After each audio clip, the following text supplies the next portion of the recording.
Hey YouTube, welcome back to my channel, Ashley Empowers. I'm Ashley Brown, and we are back with another episode of Dating with Purpose. Many of you know the purpose of this series is to showcase and highlight couples that are either engaged, that are married, that are seriously dating, that are keeping God first in the relationship. Today I'm so excited to interview Adrian and Andrea Brown as they share their journey of dating with purpose and being married with purpose. So I'd like to welcome you guys to the show. Thank you so much for being here. It's a pleasure to meet you. Nice to meet you too. Thank you. Nice to meet We're you. excited to be here. Thank you. So I know that I said this show is called Dating with Purpose, and clearly you both are married. So can you just give us a little background? Did you guys start off dating with purpose, or did you transition into being married with purpose? I'll let you go first. Well, we met like a cliche kind of a meeting in a club on New Year's Eve night. He was out with friends, and I was out with my sister and a friend of mine, and we were attracted to each other, and we exchanged numbers. He lived in Arkansas at the time, so we had a long distance relationship. So, you know, it was attraction at first sight. And then we started getting to know each other a little bit more, and we saw that it was more than just attraction. And we had feelings for each other that grew into love. And our relationship did not necessarily begin with Christ at the forefront, but we definitely loved each other, and we grew to love Christ during different points in our marriage. And you'll kind of explain that a little bit more. Gotcha. Yeah. So when I met my wife, I knew pretty much how I laid my eyes on. I knew she was the one. Okay. But I didn't know. I went to church, but I can say that I really didn't have a relationship with Christ. Yeah. So I was dating my wife. I knew I loved her, but I didn't know the true meaning of marriage. Okay. So at that point and at that time when we were together, we had some good times, you know, hanging out. Went to church off and on. We were church goers, Okay. but we didn't have a relationship. For me personally, I didn't have a relationship. I knew Jesus died on the cross, Okay. but I really didn't grasp what that truly meant during that time. So did you both grow up in church? Yes, I did. You did? Yes, I did. Okay. And I had accepted Christ as my Lord and Savior, but at the time he wasn't necessarily Lord. Okay. Meaning he wasn't. I was a Christian, but he wasn't at the forefront of my life, and he didn't penetrate through my everyday walk. Gotcha. And but I knew of Christ, and I believed that Jesus died for us. And he went to, like he said, he went to church and knew of Christ too. Our relationship became personal with him later on down the line. But, Gotcha. So so you guys met and you ended up getting married. You said probably within a year of Yes. meeting each Yes. other. So can you describe your first year of marriage or the beginning? Because how long have you all been married? 10 years. It'll be going on 10 years. 10 December years. 31st. Yes. Okay, so can you describe what your marriage looked like when God really wasn't the priority or the center, and how you got to the point of making him the priority? Yeah. So we met, and that first year of dating, a lot of phone conversations, because like I said, we were long distance. Things moved pretty quickly. Okay. I was expecting already a child a few months into our marriage, and then we immediately got into another role. Not only just it was me and him, but it was also now, getting prepped for a newborn. Yeah. And so we already had a daughter already. Okay. She was 2 at the time and 3 when we got married. So, we already had a child that we were participating in the raising process, but now with our newborn, that pushes it up a notch. So it became less about me and him and more about, what do we do now with this new role that we're about to embark? And also, like I said, he was living long distance. So those challenges of him transitioning here it was stressful to a certain extent, even though it was a good thing. We were married, we had a child. From the surface, it was like all good things, but it was also some stressful moments and trying to make those major decisions.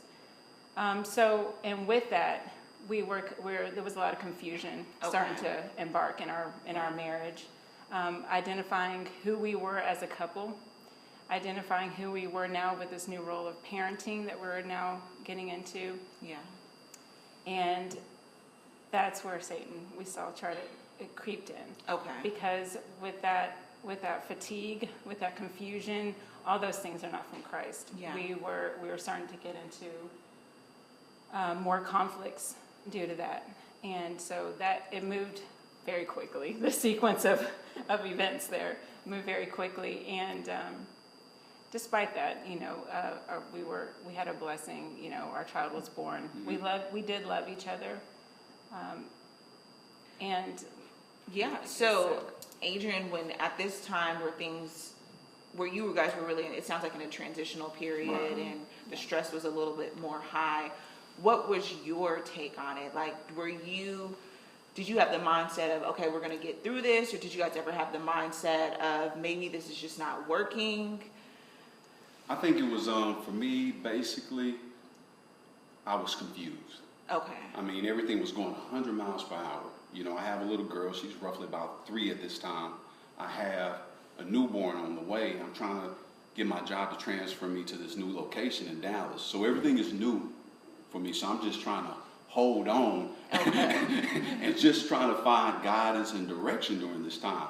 But me, I'm feeling at this time that I feel I can do it on my own at this time. So like she said, that's a time where Satan can slowly creep in. And if you have not identified who you are yet, and the only way you can identify that is through Christ. Yeah. He's the only purpose. I mean, he's the only person that can give you purpose and show you what your purpose is here on earth. Yeah. So during that time, like I said, I didn't have a relationship with him at all. I would pray, but it wouldn't be a meaningful pray. Okay. I dropped to my knees, because it became a ritual. But I wasn't truly talking to him and building that relationship with him, and not, you have to walk by faith. Yeah. There was no trust at that time. I felt like I had to do it all on my own. Yeah. So how did you get to the point, so let's fast forward, how did you get to the point where you were like, okay, God is the missing factor, let's get right with him? How did you get to that point? Well, we did find a church, and so we were going to church, and we started to, like he was mentioning, the church going kind of people. Yeah. And the thing is that because it's a unity that really is ordained by Christ, not necessarily just a legal situation. Satan wants to creep into those things. You creep into that union. And so when we were going to church, when we were praying more, it just seems like more and more hindrances were coming upon our marriage. Whether they be just different little conflicts here and there, frustration. Also, just different things that we didn't know about ourselves. We're still in the midst of this new relationship between us from our past. And so we didn't realize we were carrying around baggage, into our marriage. So we were faced with insecurities, some of our old behaviors and patterns that we dealt with in our past were starting to creep into our marriage because of like I mentioned, the fatigue, the confusion, the lack of identity of who we are through Christ, though. And so we were trying to just maintain and just trying to do this marriage thing and this parent thing all on our own, but not relying on Christ because of that lack of trust that we were always the go get it. This is what we're supposed to do. This is handle this task. Let's do all these kinds of things. But it doesn't work that way. Right. It doesn't work that way. And with me, I still had my college. I brought my college lifestyle into my marriage. Okay. So what I did was I brought that lifestyle, but at the same time, I'm trying to be a husband, but I'm still trying to hang out with my friends. Gotcha. I'm trying to do the same exact things that I was doing in college, but I had to realize that marriage is a covenant between you and God. You know, He created that for man and woman. Yeah. So, you know, it's God, man, wife, children. And you, at that time, it was my homeboys. So even though I was in the house, we were financially stable. Yeah. The biggest problem was I wasn't spiritually there. Okay. I wasn't spiritually there. So what ended up happening was things were going on in the, I was out in the streets. Okay. I was out in the streets. I didn't have a relationship with her. For say it was more like take care of the kids. Let me pay the bills. Okay. And I'm on. Go ahead. I'm sorry. So I understand that. Was there a defining moment for you both to be when you really started pursuing your relationship with God? Was it at the same time, or did you start seeking God and praying for your family more? Were you the first, or did just going to church consistently lead you into a deeper relationship with God? How did it happen for you? I'm gonna let her story because she has her story. Okay. And I have my story. Okay. Yeah. And Yeah. there was a point in time when Yeah. we were separated Okay. outside of Yeah. the house. And I'm gonna let her go in. Yeah.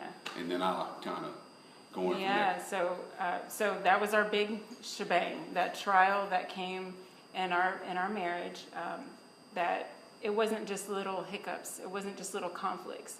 It boiled into him not coming home. Okay. It boiled into me now finding some kind of way to fill the void of not being able to fix this. Yeah.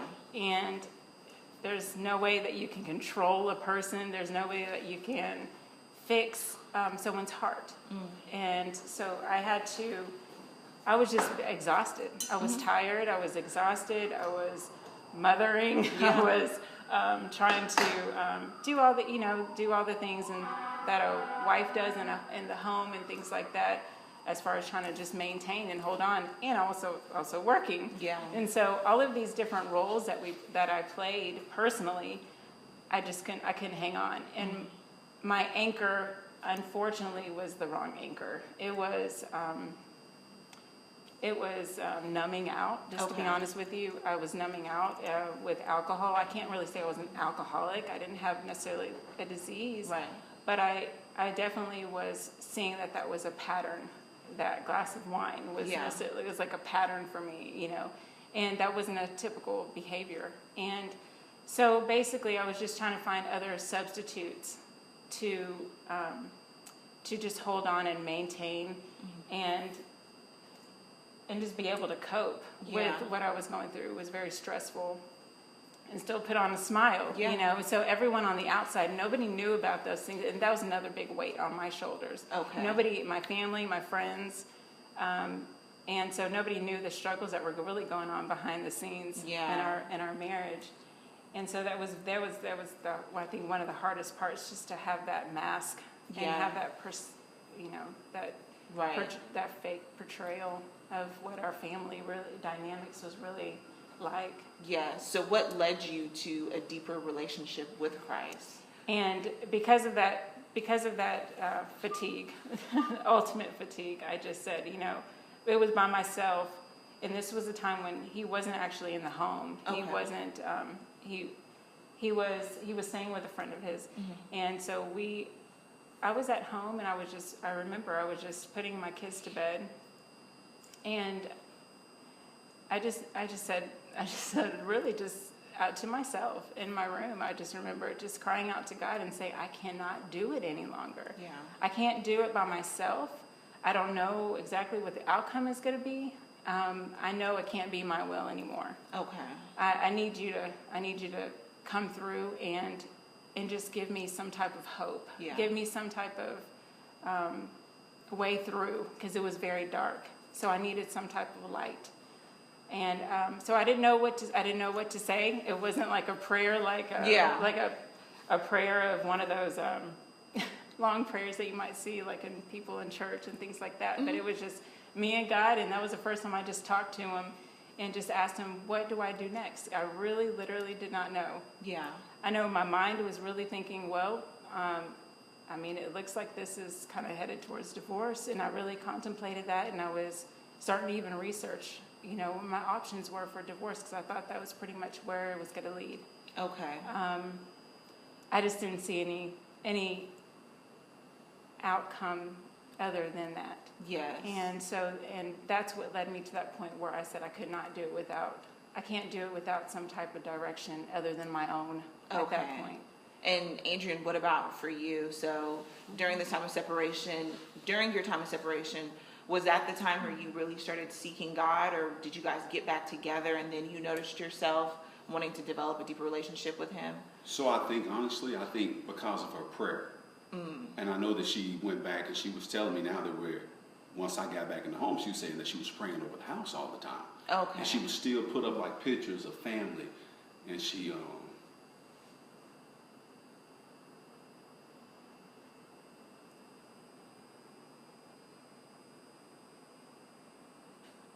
had this, in our own bedroom, she had this title that said Trophy Family. And I was still in my ways, you know, I would come see my children, but it was like she kept moving forward, and faith was talking, and the Lord started tugging at my heart. Okay. And I remember her sister was saying that my son was crying and asking for his father. And it hit me like a ton of bricks then. And the Lord started giving me revelations, because I was on this guilt trip about all the things that I've done. Yeah. But God started showing me what my purpose was. He started showing me that I was a father. He started showing me that I was a husband. Yeah. He started showing me that I was a leader in the household. I wasn't reading the Bible at this time. And I would just go back and I was reading on Adam and Eve and how he brought that covenant together through Adam and Eve. And what happened was, with those two being together, he said, now man and woman come together and husband cleave to his wife. Yeah. And it was like, but before I even read that, it was like this natural instinct. And then all of a sudden, once I moved into the home, the Lord started working on me. It was just, I can't explain it. And I remember, because I work late nights some nights, because I work for a dealership. And I remember plain as day, I was talking to my wife. I came home about 1 o'clock that night, and she was like, I popped up, and she was telling me, she was like, well, go ahead, let's lay down, you know, get some rest. I said, nah, I gotta go to church. The Lord started weighing on me. Then all of a sudden it became like, it was no longer me going to church. It was like me chasing after him. Wow. I can't describe it. Well, it was like me just chasing, like I was getting thirsty for knowledge and just growth. And the closer I got to him, the closer I started becoming strong. Yeah. And then you start seeing your whole family just shift. Yeah. Because now he's aligning the house, because he's orchestrating everything now. He's because you can have a house, but your home is not a home unless you got God in the midst of it. Yeah. You got to have, God got to be in the kitchen. He got to be in the bedroom. He got to be in the garage. He has to be in everywhere. He has to be in the operation of everything in the house. Yeah. And so he aligned me. Once he aligned me, he started showing me direction. That's when that faith from her prayers started to show in our home. Because first it started with her. And then I remember plain as day, when I made it back to the home, I remember dropping to my knees and I was crying, and I was just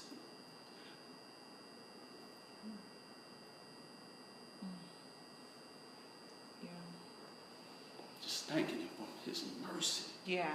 And he could have took my family. He could have took and washed away all these things that I've done. But he still said, Adrian, I have a purpose for you and your family. Yeah. So That's amazing. all this stuff is going on, and I can't explain it. It's him. Yeah. He's real. He's real. You just gotta let him in your heart. Right. Yeah. Yeah, and it wasn't an easy journey, and it was actually a long little process because it came in segments where, I would just keep on I would see things that it still looked like it was hopeless, and then, or I'd hear things that still looked like it was hopeless, but every day, it was like I would just keep seeking him and asking for guidance, because every day was a walk, and it was hard for me to sleep, or it was hard for me to just function on an everyday basis.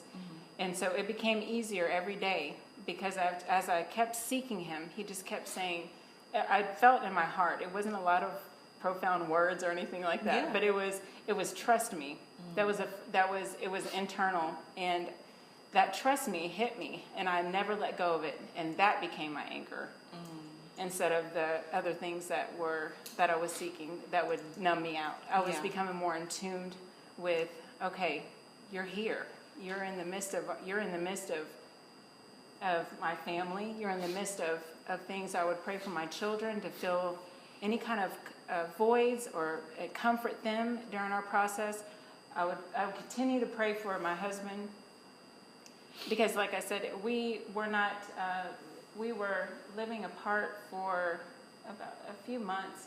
So during that process, we were constantly growing individually with Christ. Right. Yeah. So in order to find out who we were, because we didn't realize, I did a lot of self-examinations during that process. When I was seeking Christ, he was showing me more about myself. Okay. And so that allowed me to see where I stand in that marriage, where I stand as a mother, where I stand in that home, in that dynamic, so I can be more equipped to be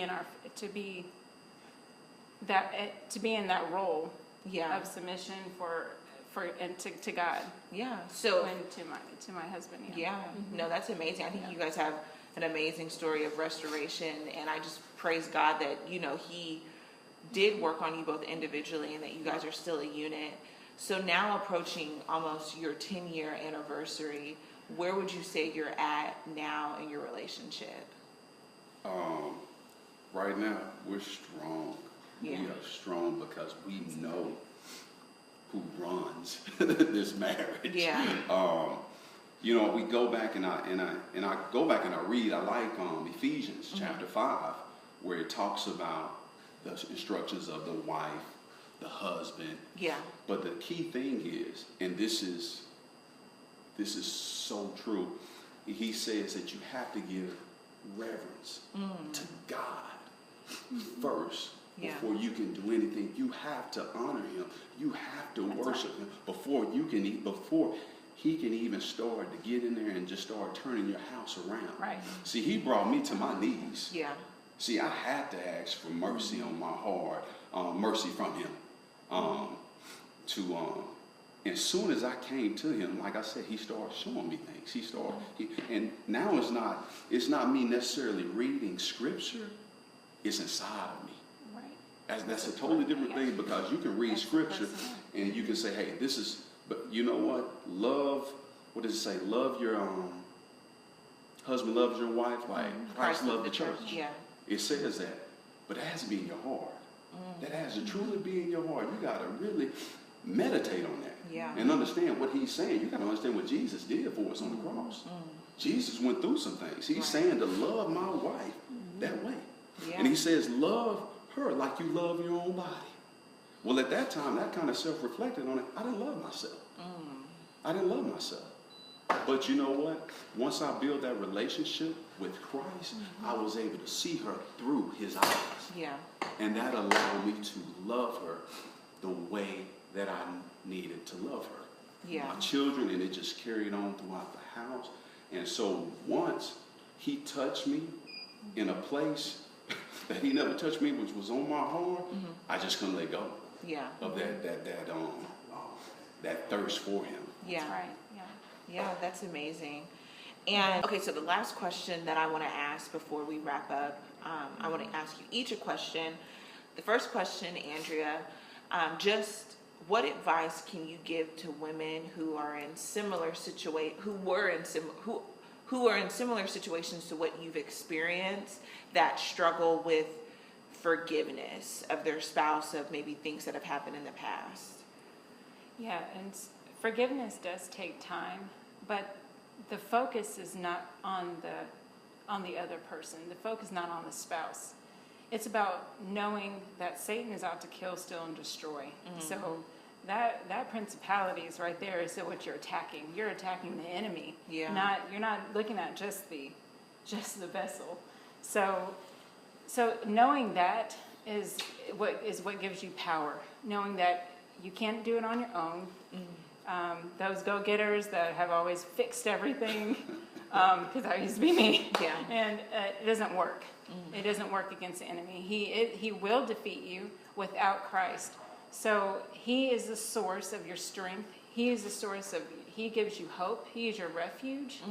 Christ is your safe haven. Yeah. So he's all of those things and more. And so we let him take the lead. But he has to know that he has all of you, has all of your heart, all of your mind. And so when you attack the enemy, you're letting him know God's promises for your life. You're letting him know that you will have joy. You will have peace. I have peace during trials, because trials will hit. Yeah. Every union that was created by God, that's what Satan wants to intervene in. That's what he wants to hit. So every relationship will hit trials, and that defining moment is when Satan likes to enter in, and try to attack and try to bring separation to that union. So knowing that we have that power, knowing that God is in control. Yeah. But we have to allow him to control us, put us back, and put him forward. Yeah. And give him that. And I like how you said that, because a part of that is, spending time with God, That's like right. you said, and knowing those promises, knowing That's that right. God said, we can have peace, and to be Yes. of good cheer when we go through trials and tribulations, because he's overcome it. But I'm glad that you said that, because we can't remember what we don't know. So That's I think it's right. really important that we stay connected and plugged in. So when trials come, which we're That's all right. human and experience things, Yeah. that we know that we can speak the word and just rest and know, okay, well, God is in control. That's right. So Yes. I'm glad that you touched on that. And Adrian, for you, what can you say to men that are married that have not put away those things, like you said, the college lifestyle, or they still want to kick it or do these things? What can you say to them about how it blessed you to really come and be that man and spiritually the head of your household? What advice can you give to men that may be struggling with letting those things go? The biggest thing first, I would say, any decisions that you make, pray. That's the first thing I can say. Ask for guidance from him. Without prayer, without God not being in it, it's confusion, which leads to the wrong path. In my situation, it led down the wrong path. The only person, like I said, that can give you that guidance to get you back on track is him. He's the only person that can align the house. And I had this, he blessed me to endure. I know how to endure. I know how to put some things on my back and carry some things. But I remember, this goes to all of me, and this is when I knew that once me and my wife came together. I remember October 16th, last year, I was driving on my way to work, and I said, and this is me and God, Yeah. we're having a conversation. I said, Lord, I need you. And this is when me and my wife would come together. We're whole now, but I said, I can't do this by myself. I can't do this on my own. I need you. Yeah. I need you in my life to make sure that I endure whatever road I take my family down. And it's hard for me to tell the story, but it's the truth. The Lord actually came into the truck. He talked to me. And when he came to me, he talked to me, he said, Adrian, I need you to preach the word. And once I came to him and I repented, and I came to him truly with an open heart, he showed me what my purpose was here on earth. Wow. But I had to get the me out the way. Yeah. Too much of me. Too much of I can do it on my own. I can do it on my own. And once I did that, he revealed to me what my purpose was here on this earth. And everybody has different purposes in life. Everybody has different purposes in life. But the key thing that I can tell men, just talk to them. And I guarantee if you are patient, he is going to reveal where he's trying to take you in life. Awesome. Thank you so much for that. I mean, I really appreciate you guys sharing your story and just being so transparent, because a lot of times, you know, like you said, early on in your relationship, this wasn't something that you really talked about to people, but there's so many couples that do put on the facade that everything is fine, everything is peachy, but behind closed doors, they're going through a lot of turmoil. But just the fact that you were willing to open up and share your story, I believe it's going to comfort people to know that, okay, I'm not the only one feeling like this, and you're giving them hope, because God, it's like things have come full circle. And like you said, it's not absent of, you know, trials, but now you have the knowledge and the wisdom to go through those things. So thank you so much for sharing your story. Really, really appreciate it. And are you guys a part of any ministries now? Or I know you said, you know, you found this has been a little over a year, so I know it's probably in the works, if not already. Well, we're part of a core team with our marriage ministry. Okay. And we were invited to be a part of that team. And so God's just been ordering our lives. And so with our church, we were invited to that.